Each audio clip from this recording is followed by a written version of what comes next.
The following podcast is a W2M Network original production. Visit W2Mnet.com for all of our other great podcasts, plus news, reviews, articles, and opinions from the worlds of wrestling, video games, football, and entertainment. Even come close to a chance in hell, but undoubtedly I look around and see we grow stronger than they can tell. Cause I can turn and run, but there's more that I can do. Now this is war. Hello and welcome to the Wrestling to the Max WWE 205 Live review for August 8th, 2017. And I'm your host, Sean Garmer, and here with me is Mr. Harry Broadhurst. Yay! Woo! Awesome, you made it to another 205 Live, Harry. I haven't gotten fired yet. I'm doing something tolerable, at least. Well, we kind of can't fire you. Paul would probably kill me if he had to go back to doing the shows at this point now. Yes, Paul's like, no, I very much enjoy my vacation. You tolerate him. You tolerate him until it hurts. Yeah, I'm sure that he'll be glad when we get done with this G1 so that he can really be on a vacation on Tuesday nights now. So that it can just be WWE stuff and he doesn't have to worry about it. What can you do? New Japan's gonna New Japan. Yep, it's what they do. So they start off with, again, giving us more on the story between Rich Swann and TJ Perkins as we find out that they're going to main event the show on this episode. And then we're also going to get a sort of Corey Graves, segment where he's going to get to interview Akira Tozawa. But we start the show off with Tony Nese and Cedric Alexander. I thought this match was actually pretty good. They went back and forth here. There was times where I thought maybe Alexander was going to get the win. But Nese hits that big pump handle slam, gets a near fall. And then he has to cheat because his finisher didn't work. And he gets a handful of trunks to get the win. I did also like that Tony Nese was talking a lot before the match, too. He's letting the crowd know about, his 8-pack abs, his 8 reasons why he's better than everybody else. Hey, show a little character. That's good for him. And afterwards, he tells Cedric Alexander, "You're not a premier athlete. You might be better in shape than the rest of the crowd here, but you're going to be second best compared to me." So, what'd you think of Tony Nese showing some character here and the match?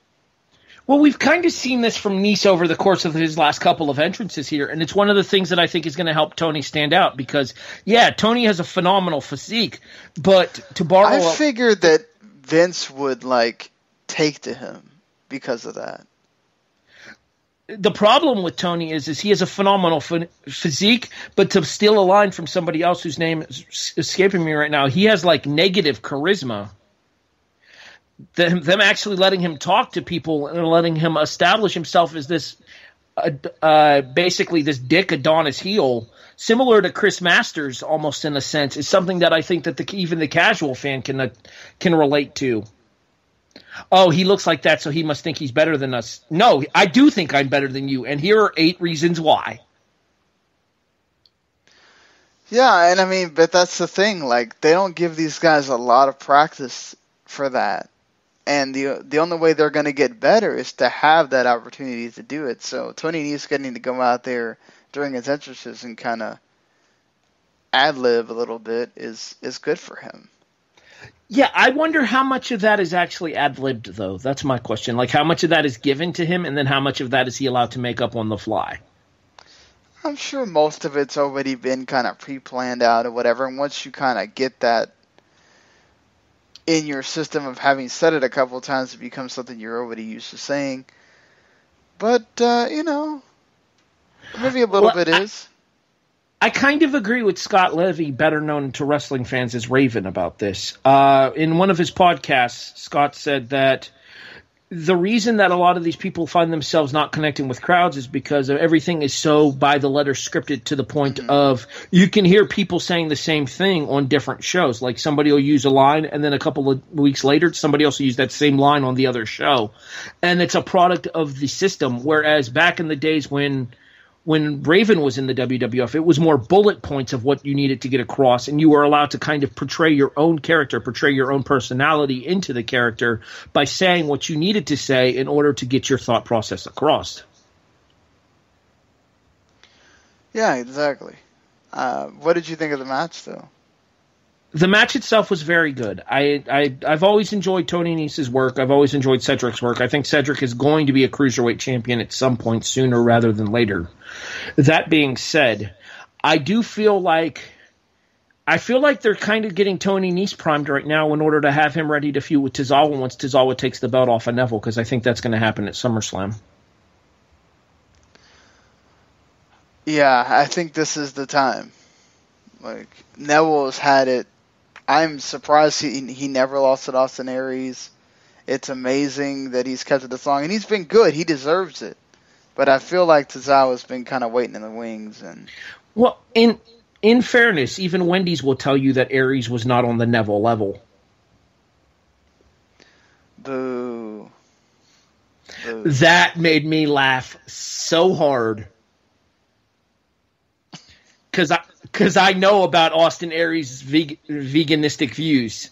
And the fact that he took a shot at Wendy's in the first place, and then they fired back, was hilarious to me. Because Wendy's is freaking awesome on Twitter. They're yes. Amazing with their social media. But, go ahead. They're just not allowed to hashtag their thoughts on the revival. Yeah, don't do that. The revival, they're going to get pissed. So we have Brian Kendrick basically telling everybody, "Hey, I'm done with Jack Gallagher here. He's a clown. I'm moving on." And then Jack Gallagher just comes out of nowhere and just blasts him. But Kendrick does wind up getting away before Jack can beat on him some more. I like Jack Gallagher like this. I want to talk specifically about Gallagher here because this was actually the thing that stood out to me the most on this show. What is going on over there with your microphone? I had to move it to get to put my charger in. Did you happen to catch what was on Gallagher's hands while he was whooping Kendrick's ass? I did not. He was wearing MMA gloves. Nice. Let's go that route. They're actually kind of touching into the fact that he is a legitimate mixed martial arts fighter in addition to being a professional wrestler here. And he was whooping Kendrick's ass with those punches. This is the Jack Gallagher I'm interested in seeing. Yeah, goofy Jack Gallagher's fine here and there, but when you overdo it, it makes it to where it's very hard to take him seriously. And you're already seen as a comedy character, so I like this. Absolutely. Allow him to develop a personality outside of the guy with William the Umbrella. Exactly. Not that there's anything wrong with... No. Yeah. Of all the Williams in wrestling history, it is my second favorite behind Regal. Fair enough. Nothing beats the brass knucks, so hard to compete there. Noam Dar comes out and realizes that he's wrestling Mark Thomas, a man that's been wrestling for a long time, well known to Noam Dar, and then he just whoops him to get a pinfall here. I'm glad that he knew who that was, because I sure as hell didn't. I didn't either. Like, we're doing the reaction last night, and Tony sends me a message while we're doing the show. Hey, do you have any idea who that guy was, referring to Jean-Pierre Goulet? And I'm like, no. And then he's like, okay. Because usually when it comes to like independent wrestlers and stuff showing up on WWE television, I have a pretty decent grasp. But yeah, I didn't recognize either of these two guys. In fairness, I don't watch a lot of Canadian wrestling, so that might be why.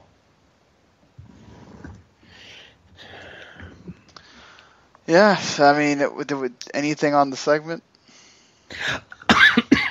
Excuse me. Well, the reason that Noam took time off of WWE television is because he just recently appeared on a show for his home promotion in Scotland, Insane Championship Wrestling. So that was the reason that he hasn't kind of been seen on WWE TV for a while. It was nice to see, and they posted the video of his entrance on the ICW YouTube account. You can find it by searching for Insane Championship Wrestling on YouTube. But it's nice to have Noam back in the saddle again. We kind of had a disagreement about our opinion on what Noam did with Alicia Fox. I liked it. You didn't. It'll be interesting to see where Noam the character goes forward here. It looks like he's going to be kind of doing a prima donna character that feels like, due to the fact, almost a self-entitlement thing, where due to the fact that he's so young and so far advanced in his career already that he feels that everything is owed to him rather than having to go out and earn what he's getting. Yeah, I like that. It suits him, suits his character, suits kind of who he is. Go for it, man. Own it. Please make me care about you. Please do. So then we have our Corey Graves, Akira Tozawa segment. He talks about Tozawa's injury, and then basically before Tozawa can really talk, we have Neville interrupting and saying, look, this is my show. I'm the king of the cruiserweights. Why are you not talking to me? And that Tozawa is no competition for the king. Tozawa gets pissed, tosses the chair out of the ring, he gets ready to fight here. He takes off his suit, and then Neville takes another crack at him about Tozawa not being able to speak very good English, which we know that Tozawa can speak pretty good English, in fact. And it's fractured, but it's comprehensible. Similar to Neville, actually, because of that thick ass accent. Yeah, I agree. He's made the best of that, though, because you would think that, with Kevin Dunn and hating accents, it'd be difficult for him to really get over like he has, but he has. And Tozawa kicks Neville in the face, and then he holds that title up while Neville's doing the whole going up the ramp thing. Good segment here. I enjoyed this, and makes Tozawa look strong. Feel like we had a conversation about somebody that looks strong. Never mind, not getting back. Oh my God, again? No, we're not going to do it again. This is you might as well. You again talk about Roman Reigns. Take your shot. On every show. We're going to have I'm good. The last thing I want is Aaron Early getting pissed off at me, so I'm good right there. I'll stop there. That'd be amazing if he came on the show because you talked about Roman. No, but what I was going to say here about this, I've really enjoyed the build to Neville and Tozawa, and I feel like they got kind of shortchanged at the Great Balls of Fire pay-per-view event when they were A, thrown onto the pre-show, and then B, given the finish that they were given. I'm really hoping they're on the main card at SummerSlam since it's a 4-hour show, and I'm really hoping they're given 10 to 15 minutes, because those two given 10 to 15 minutes, you're looking at match of the night. They're probably going to wind up on the pre-show again. Yeah, I know. Well, the talk is that the tag team matches are going to end up on the pre-show, so we might get lucky and actually get to see the King of the Cruiserweights on an uninterrupted pay-per-view. I think the commercial breaks hurt the flow with the match at Great Balls of Fire on the pre-show. The match was good. The finish sucked, but the match was good, but their flow was hurt by having to have a commercial break during the course of their match. Yeah, I agree. I just hate that they have to have these 30-second commercial breaks, but I get it. They also have, things YouTube to show. Well, not to mention the pre-shows are airing on YouTube, Facebook, Yahoo. At one point, they were airing on live on Twitter through TwitVid or whatever it was. So, I understand why they're doing it. It just doesn't make it any more palatable to somebody that wants to sit down and watch Neville and Tozawa go out there and kill it. Yeah, speaking of killing it, TJP, Rich Swann, they have a pretty damn good match here. I don't give a fuck about the boring chants from this Toronto crowd. They can go suck it. This was actually... Tell us how you really feel, jeez. I'm just saying, sometimes, these Toronto crowds get too, up on themselves. This match was damn good. I get it that, a lot of people don't really like TJP, and that's well deserved. They really just went on a downtrend with him after he won the title and everything. But I mean, I think they've done a good job kind of trying to rebuild him here, being cocky and getting in Swann's craw about the way he's acting, and even taking his move and everything. And Swann ending the show saying, "I'm starting to know who you really are." But TJP wins with a detonation kick. What do you think about this whole closing in to 205? Well, we kind of talked about this last week, that we knew that this wasn't going to be the blow-off, but rather the next step in the story. And I think that for it being the next step in the story, it was well done. That being said, I think that the blow-off match is going to be significantly better than this match was. I agree that the boring chants were unnecessary, and I do think that was part of it being the Toronto audience going into business for itself, because it has a tendency to do that on occasion. Toronto, Chicago, New York, Boston, your smart cities. They have a tendency to go into business for themselves on occasion and try to get themselves over at the expense of the show. But that being said, at least this crowd was active during 205 Live, which is not something we can always say, even if it was for the wrong reasons. Agreed there. I can say we need to appreciate that. Granted, I don't know that I necessarily want a crowd that's going to basically shit all over the product when the product is actually tolerable, but at the same time, it's better than them sitting there in complete silence, in my opinion. Well, yeah, of course. Any noise is better than just total silence. It's like, the whole, well, at least he gets a reaction. Yeah, that's better than not getting anything. That being said, the match itself was good, but I'm looking forward to the actual blow-off because I think it'll be miles better. Oh, I still think, for as good as this match was, I'm sure they left plenty in the tank for what the eventual feud ender's going to be here. I hope so, because we know how good these two are and how they can have a freaking terrific match. I mean, we've seen Swann have terrific matches with Neville. We've seen TJP do that. So I'm looking forward to good things continuing with these two guys. Mm-hmm. But that's the end of 205 Live. So, yeah. I mean, hopefully wow.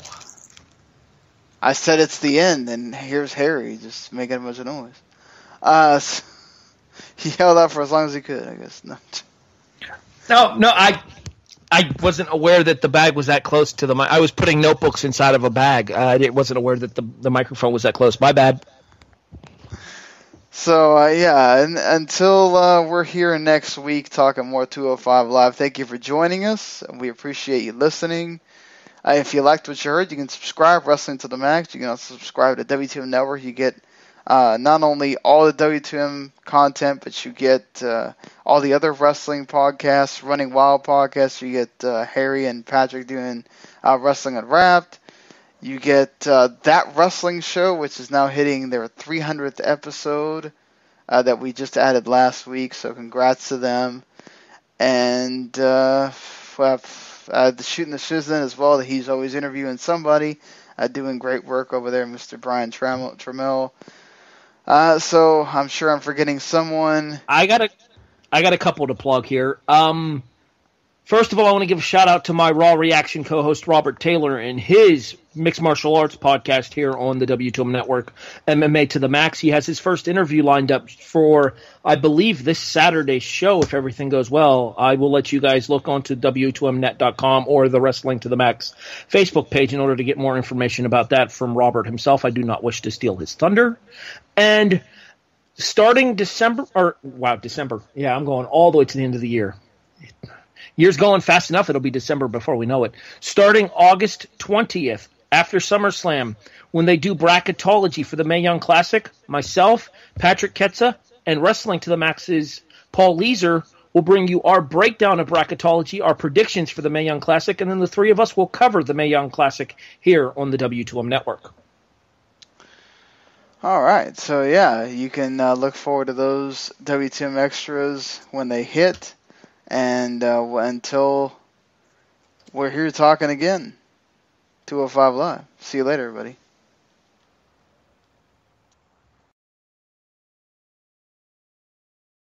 The following podcast is a W2M Network original production. Visit W2Mnet.com for all of our other great podcasts, plus news, reviews, articles, and opinions from the worlds of wrestling, video games, football, and entertainment.